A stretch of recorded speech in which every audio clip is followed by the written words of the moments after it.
할 수 없는 일을 주님께 맡기세요.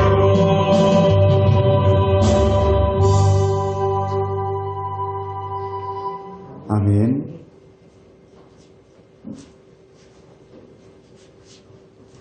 로마서 9장 13절에 보면 하나님께서 야곱은 사랑했는데 에서는 미워했다, 이렇게 말씀하고 있습니다.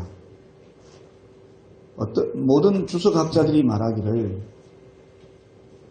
이 본문을 어디에서 근거를 삼아야 할지 잘 모르겠다라고 말합니다. 그런데 분명한 것은 이것은 하나님의 말씀이고 하나님께서는 야곱을 사랑했고 에서는 미워했다는 겁니다. 왜 그랬을까? 자, 이게 이제 문제죠. 하나님 왜 그러셨어요? 하나님 왜 똑같이 태어났는데 야곱은 예뻐하고 에서는 미워했어요? 야곱도 미워할 짓 많이 했고 에서도 예쁜 짓 했는데 왜 이랬습니까? 성경은 우리에게 그런 질문을 용납하고 있지 않습니다. 오히려 그런 질문에 대해서 하나님께서 대답하시기를 오늘 말씀 15절에 보면 내 것을 가지고 내 뜻대로 할 것이 아니냐, 내가 선함으로 네가 악하게 보느냐라고 말씀하고 있습니다. 오늘 말씀은 지난주 말씀과 함께 볼 수 있는 말씀인데 천국에 대한 비유입니다. 어떤 비유입니까? 모태신앙으로 태어나서 한 번도 교회를 떠나지 않고 열심히 믿음 생활한 사람도 하나님 은혜로 천국 가고, 우리 아버지처럼 평생을 자기 마음대로 살고 가족도 돌보지 않고 하나님을 찬양하는 소리가 없었음에도 불구하고 그 마지막에 예수 그리스도를 영접하고 회개하고 구원의 백성이 된 사람도 천국 간다는 거예요. 이게 하나님의 뜻입니다. 이것을 예수님께서 말씀하고 있는 거예요. 그런데 이 말씀을 그 큰 의미와 함께 우리가 조금 생각해 보아야 될 말씀이 있어서 오늘 함께 은혜를 나누고자 합니다. 오늘 말씀의 제목은 상식과 양심 그리고라는 제목입니다.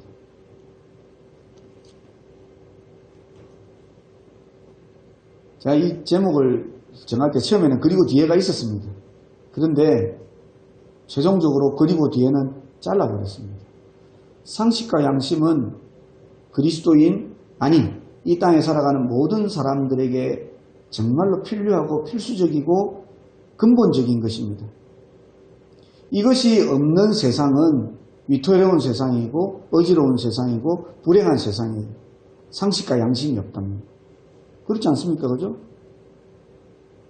그런데 상식과 양심은 당연히 있어야 되는데 그리고 그 뒤에 제가 뭔가를 제목으로 내버리면 여러분들이 상식과 양심 그리고 이것만 있으면 되겠구나 혹여 생각할까봐 뒤에는 잘라버렸습니다.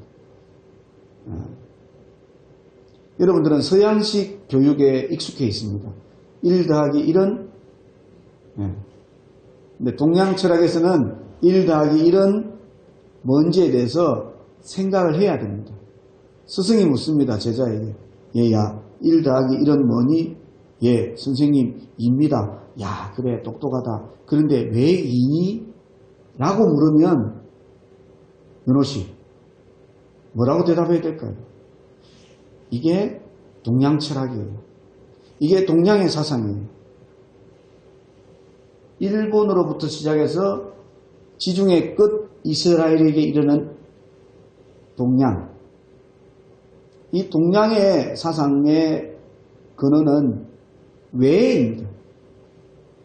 이스라엘에서 히브리식 교육을 하는데 그 히브리식 교육에 가장 다른 게 뭐냐면 what이 아니라, 즉 무엇이 아니라 why, 왜입니다. 왜.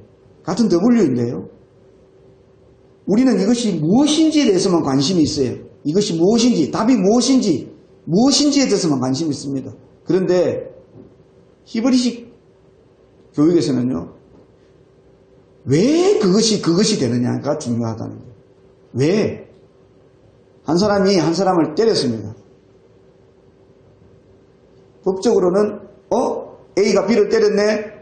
A는 가해자, B는 피해자 이렇게 되고 A는 처벌을 받고 B는 보상을 받고 이게 법 정신이에요. 그죠? 맞죠? 그죠? 제가 혹시 지금까지 드린 말씀 중에 틀린 게 있습니까? 있으시면 가차없이 말씀을 하십시오. 그런데 점점 시대가 바뀌면서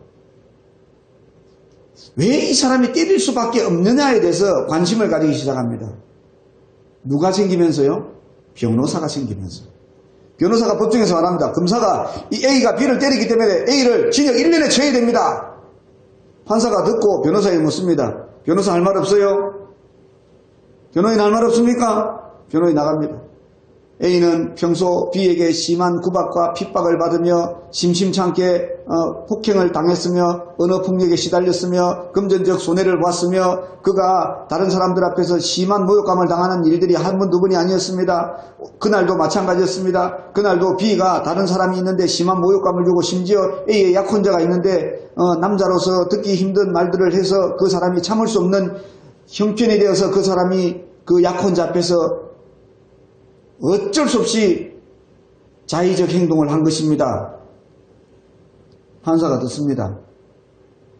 그런 정황들의 증거를 변호인이 증거로 제출을 합니다.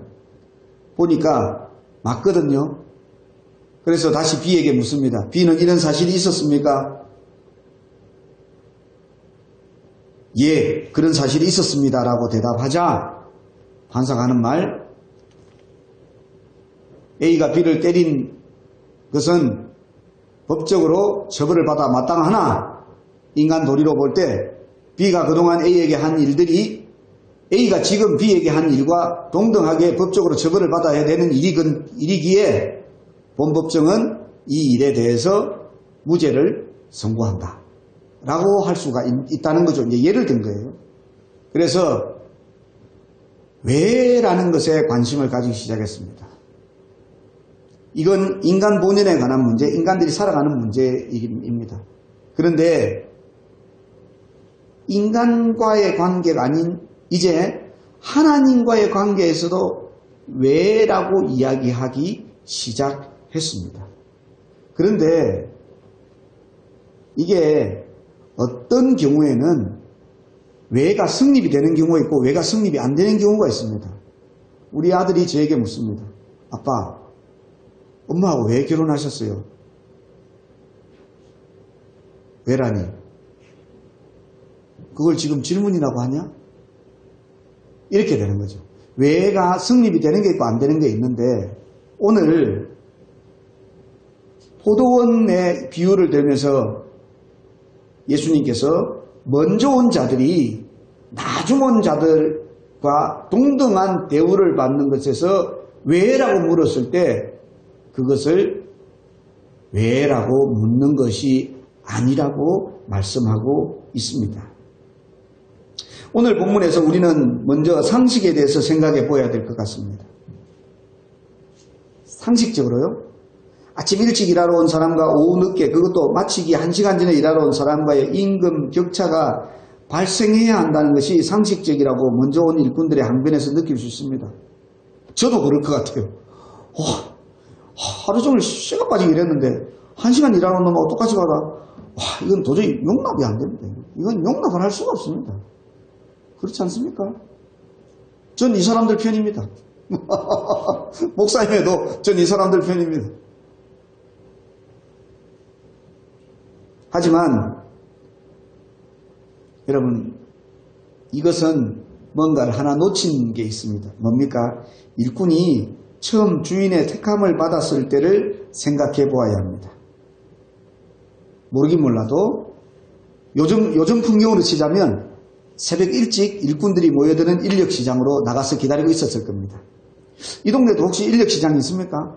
진주만 가도 있죠, 그죠? 네. 오늘은 누가 나를 불러줄까? 오늘은 어떤 일을 해서 집에 떨어진 쌀을 사갈까? 우리 막둥이 아이스크림을 사갈까? 하루 종일 일하면서도 우리 영은 입에 메로나 하나 넣어줄 거 생각하면서 일하는 거예요. 또 그런 마음이에요. 한 사람이 두 사람씩 빠져나가며 행위나 택함을 받지 못하면 어떻게 하나? 우리 영은이 메로나 안 사가면 짜증날 건데. 저 자식은 짜증나면 밤새도록 우는데. 막 이러면서 말입니다. 그런 조마조마한 마음으로 일하러 가기를 기대하고 있었을 것입니다. 제가 처음 드리는 말씀인데요. 제가 울산에서 개척교회를 섬길 때 제가 대리운전을 해봤습니다. 식당이나 술집이 많은 동네 어귀에서 스마트폰을 눈을 고정하고 있는 사람들 중에 저도 서 있었습니다. 많은 사람들이 기다리고 있는데 그중 어떤 사람이 팍 눌러가지고 이를 잡아갈 때 그의 등 뒤를 물끄러미 쳐다보고 있는 사람들 모습이 생각납니다. 사실 그가 어떤 곳으로 어떤 사람을 데려다 주러 가는지 알 수 없었지만 이를 잡지 못한 사람들은 부러운 시선으로 그 사람의 등을 바라보고 있습니다. 대리운전을 하면요, 초저녁부터 아침까지 이어집니다. 그러다 보면 눈에 익숙한 광경이 들어오는데 이제 새벽 인력시장에 있는 곳을 지나게 됩니다. 정말 많은 사람들이 그곳에 모여 있습니다. 정말 이제 각 대학 간 대학생들로부터 시작해서 정말 70대로 보이는 아저씨들까지 있어요. 또 한쪽에는 일꾼을 구하러 가는 사람들이 사람을 막 스캔을 합니다. 누구를 데려갈까? 그러나 상당수의 사람들은 다시 집으로 돌아가기도 합니다. 일하는 게 힘들어요. 그죠? 일을 가면 힘듭니다. 하지만 왜 갑니까? 일을 하고 난 뒤에 대가를 바라고 그 힘든 일을 하지 못해 안달하며 기다리는 것이 새벽 인력 시장의 풍경입니다.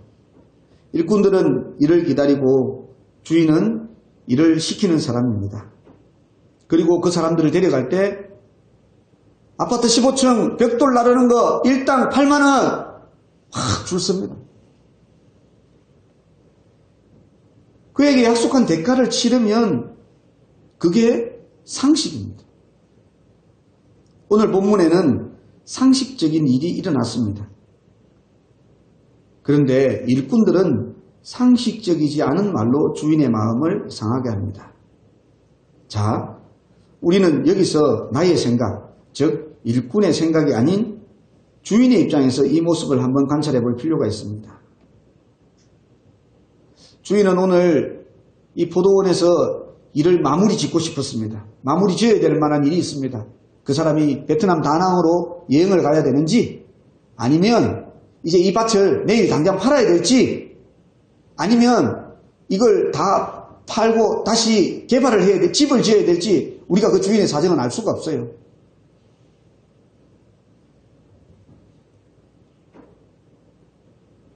만약에 그런 상황들이었다면, 그런 상황 중에 하나였다면 주인은 돈을 더 주고라도 일꾼을 더 써서라도 오늘 일을 마치고 싶었을 것입니다.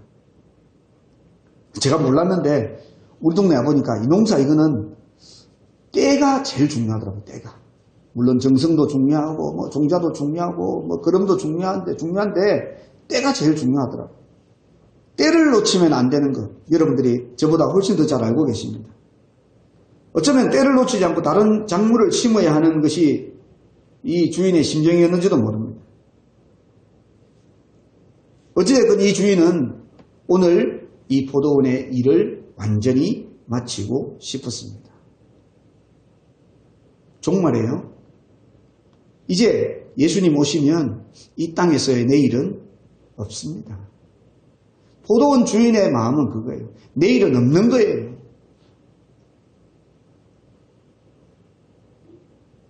저희 집에 사고뭉치가 저한테 질문을 자꾸 합니다. 아빠, 뭐가 어쩌고저쩌고, 뭐가 어쩌고저쩌고, 뭐가 어쩌고저쩌고, 지가 얘기를 해요. 제가 들어보니까 헛소리예요, 헛소리. 그래서 제가 이런 말 합니다. 오늘 감사하고 오늘 최선을 다해라.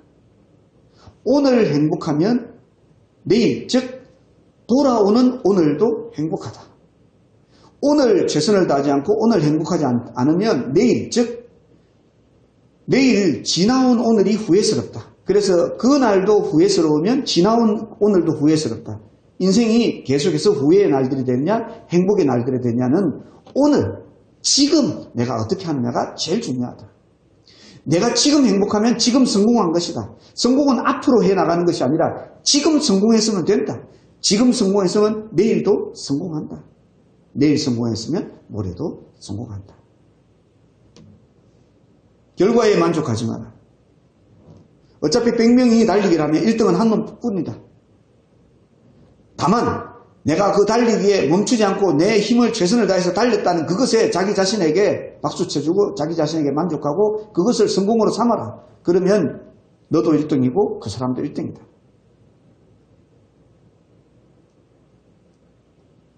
오늘 여기에 나온 일꾼들은 결과에만 집착해 있습니다. 오늘날의 상식이 결과에만 집중하는 상식으로 변해버렸습니다. 과정은 온데간데 없고 그저 결과.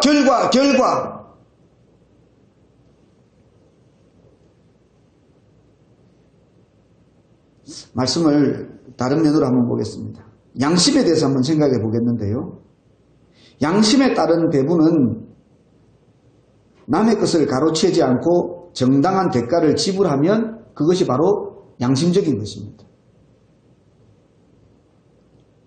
오늘 본문에서는 주인이 일꾼들과 약속한 대가를 다 지불했습니다. 그죠? 그렇지 않습니까? 다만 마지막 사람들에게 자신들이 생각하는 것보다 많이 준 것에 대해서 항의하고 있는 것입니다. 그렇죠? 나는 한 데나리온 받아서 오늘 집에 가서 쌀 사고 우리 영은이 베로나 사고 나도 베로나 꽁타리 달라면 이게 이제 좀 컸다고 안 주니까 나도 하나 사고 뭐 이런 식으로 막 계산을 하고 가서 한 데나리온 받을 거를 생각하는데 앞에 사람 야 나는 10시간 일해서 한 데나리온이니까 저 사람은 10분의 1 데나리온 받겠구나. 아 빨리 돈 받아가야지 하고 있는데 웬걸 한 데나리온을 받습니다. 그럼 나는 10데나리온? 이라고 생각했을까요? 주인이 양심적이지 않습니까? 일꾼이 양심적이지 않습니까? 우리는 이런 주인의 모습을 보고 비양심적이라 하지 않고 오히려 뭐라고 말합니까? 아, 이 사람 참 호의적이다 라고 말하지 않을까요? 여러분, 비양심과 호의가 동등한 관계가 형성이 됩니까? 지금 일꾼들의 입장에 보면 주인이 지금 양심적이지 않고 상식적이지 않고 이렇다는 거예요. 근데 주인을 우리는 뭐라고 금방 말했습니까? 호의적인 사람이다 라고 말했는데 그들과 우리의 말을 똑같은 사람을 보고 호의적인 것과 비양심적인 것이 이퀄, 즉 동등하게 되는 상황이 온 거예요. 저는 여기서 이 사람들이 먼저 온 일꾼들이 상대적 박탈감을 느꼈을 것이라고 생각해 봅니다. 이 단어의 의미는 자신이 가진 것보다 혹은 자신이 받은 대가보다 남의 것에 대한 정신적 허무감에 대한 것을 말하고 있습니다. 현대사회에서 주인이 없는 지배자들에 의해서 균등한 분배가 이루어지지 않는 것에 대해 사회적 약속을 어긴 것처럼 여겨지는 상대적 박탈감에 대해서 많이 말합니다. 나는 지방에 아파트를 샀는데 5년이 지나고 아파트 값이 1,000만 원밖에 오르지 않았는데 내 언니는 수도권에 아파트를 샀는데 5년 만에 1억이 올랐다. 아, 배가 아파 미치는 거예요. 죽어버릴 것 같아요. 1억 내 손에 지지도 않고 보지도 않았지만 이건 너무너무 배가 아픈 일이에요. 그런 경우 없습니까? 저는 있는데. 하기사 저도 없다고 해야죠. 아파트도 없는데 뭐 비교할 게 있어야 뭐 비교하죠. 오늘 본문에 이 일꾼들이 상대적 박탈감을 말하고 있는 것 같습니다. 현대적 접근으로는 사실 이 정서에 대해서는 어루만짐이 필요합니다. 성도들은 이런 상대적 박탈감에 대해서 어떻게 반응하고 있고 어떻게 반응해야 하는지에 대해서 짚고 넘어가야 할 것 같습니다. 그런데 집주인은 그들의 마음을 어루만져 주지 않습니다. 단호합니다. 천국은 어루만져줘서 얼러서 받는 게 아니라는 거예요. 천국은 단호한 겁니다. 싫어, 안 돼, 안 해, 못 와. 얼러주는 게 아니에요. 믿음에 관한 부분은 얼러서 하는 것이 아니라 이거 안 돼, 끝. 우리가 전통적으로 생각하고 있는 장로교의 모습, 전통적으로 생각하는 옛날 어른들의 신앙에 대한 교훈의 모습이 바로 이런 것입니다. 정서는 인간들과의 교감에서 필요한 것이지 천국이란 절대적인 것에서도 정서가 필요하지 않는다는 것입니다. 주님은 오늘 왜 이런 비유의 말씀을 하셨을까요? 지난 시간 읽은 19장 26절 말씀에 보면 이런 말씀이 있습니다. 사람으로는 할 수 없으나 하나님으로서는 다 하실 수 있느니라. 이건 너희가 생각하는 그런 영역이 아니라는 겁니다. 차원이 다른 문제라는 겁니다. 이 세상은 또 한편으로는요, 이 세상은 더불어 살아가는 공간입니다. 예수님은 너만 생각하지 말고 하나님께서 정하신 법에 순종하라고 말씀하고 있는 것입니다. 아니, 내가 손해만 보지 않으면 되는 거 아닙니까? 주인은 지금 한 데나리온을 줬지 않습니까? 상식도 좋고 양심도 좋습니다. 이런 것들은 모두 나 아닌 다른 사람들과의 관계를 위해서 존재한다고 볼 수 있는 것입니다. 신앙은 결국 나 아닌 다른 사람과 어떤 관계를 이루며 살아가는 것인가에 대해서 의미를 둬야 되는 것입니다. 좀 더 다시 말씀드리면 신앙은요, 나 외에 다른 존재, 여기서 이제 제가 사람이라고 하지 않습니다. 존재라고 말합니다. 사람도 존재이지만 하나님도 존재입니다. 나 아닌 다른 존재와의 관계의 문제예요. 뭐가요? 신앙이라는 거예요. 하나님께서 저를 사랑하십니다. 하나님께서 우리 장모님을 사랑하십니다. 하나님께서 저희 아내를 사랑하십니다. 하나님께서 우리 강현웅 집사님을 사랑하십니다. 맞죠? 맞는 말이죠. 자, 그렇다면 하나님 입장에서 볼 때 내가 너를 사랑한 것처럼 너희도 누구를 사랑하라? 내 이웃을 사랑하라. 이게 신앙이에요.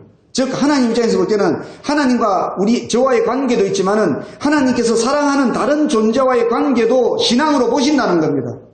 하나님만 열심히 섬기겠습니다. 이웃하고 제대로 지내지 못하는 것은 여러분 미안한 말씀이지만 비신앙적이라는 거예요. 하나님 뜻에 맞지 않다는 겁니다. 신앙의 출발은 나 아닌 신, 즉 하나님과의 관계입니다. 신앙은 하나님께서 사랑하시는 나와 하나님의 사랑을 동일하게 받고 있는 나 외의 모든 사람들과의 관계입니다. 오늘 말씀에 나온 먼저 온 자들을 보십시오. 10절에 보면 그들은 더 받을 줄 알았습니다. 기분이 째졌습니다. 나중 온 자들과 똑같은 한 데나리온을 받은 데서 문제의 발단이 됩니다.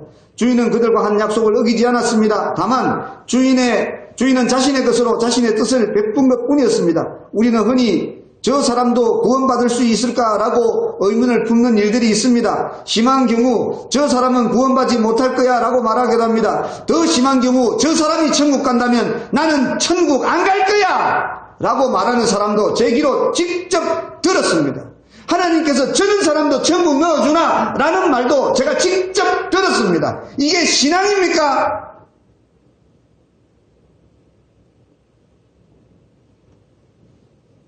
하나님 뜻은 없어요.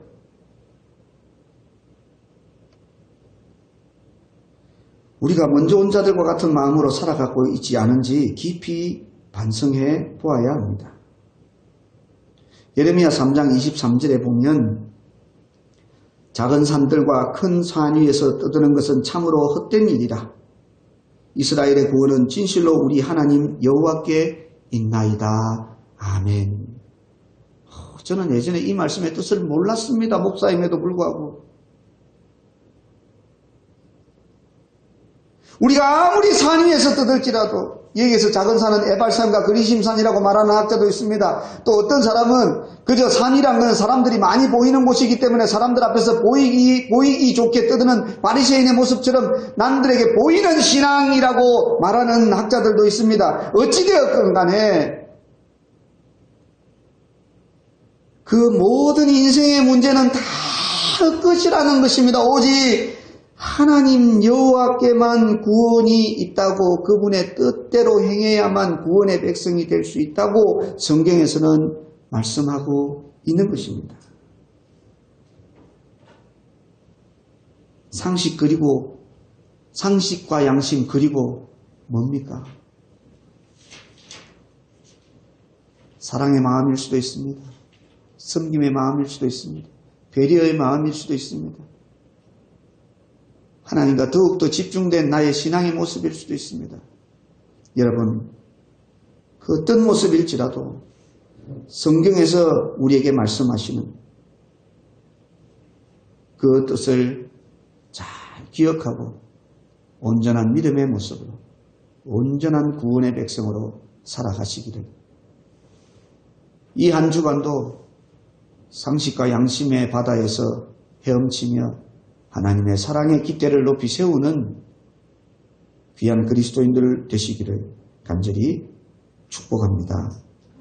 하나님 감사합니다. 제가 하나님을 믿노라 하면서 날마다 내 뜻만을 주장하며 살았습니다.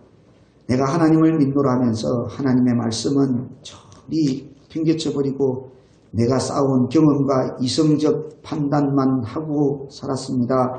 하나님, 이제 내가 큰 산 위에서나 작은 산 위에서 떠드는 헛된 인생의 모습이 아니라 오직 하나님의 뜻대로 하나님의 선하심을 악하다고 하지 않으며 그 약속만을 믿고 내 행위를 자랑하지 않고 오직 하늘 아버지의 그 은혜만을 감사함으로 여기며 살아가는 주의 백성들 다 될 수 있도록 성령 하나님 은혜를 더하여 주시옵소서. 예수 그리스도 이름으로 기도드리옵나이다. 아멘. 찬송가 317장입니다.